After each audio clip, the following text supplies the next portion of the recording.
High গাছ, আমরা এখন বানাচ্ছি গোলাপ জামুন। আপনারা দেখুন গোলাপ জামুন কীভাবে বানায়। এখানে আমরা নিচ্ছি দুধ পাউডার, এখানে 5 কিলো দুধ পাউডার আছে, ওখানে আমরা 2 কিলো ঢেলেছি, বাটার ঢেলেছি। তো আপনারা দেখতে থাকুন আমরা কীভাবে কী বানাচ্ছি।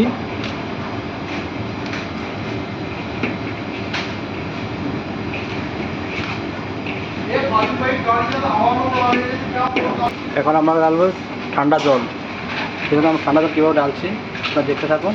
এটা বরফ দিয়ে ঢেলে রেখেছি, এখন ঠান্ডা জল ঢালছি।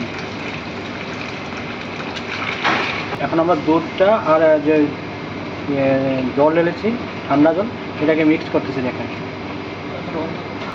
হ্যাঁ হ্যাঁ, আমরা এখন 4 কিলো মাজা ঢালছি। আমরা 4 কিলো মাজা ঢালছি এখন।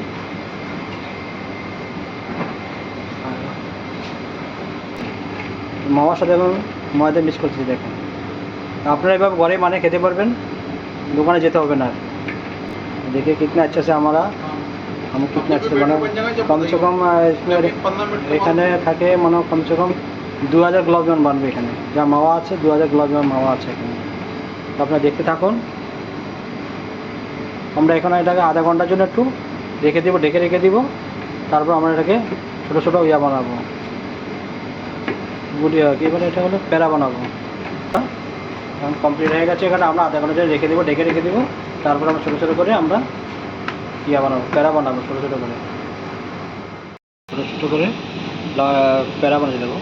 সেম প্যারা আমাদের কলকাতায় যে রসগোল্লা বানায় সেরকম প্যারা এটা। তো দেখতে কত সুন্দর। তো তোমরা এবার রুমে বানিয়ে খাও, ভালো লাগে একটু লাইক করো, শেয়ার করো। আর রেসিপি যদি কারো দরকার হয় আমাকে মেসেজ করো। আমার ওয়েবসাইটে গিয়ে আমার ইমেল আছে, ইমেলে গিয়ে অ্যাড্রেস ইমেল করো বা মেসেজ করো, আমি সব রেসিপি লিখে দেবো। দাদা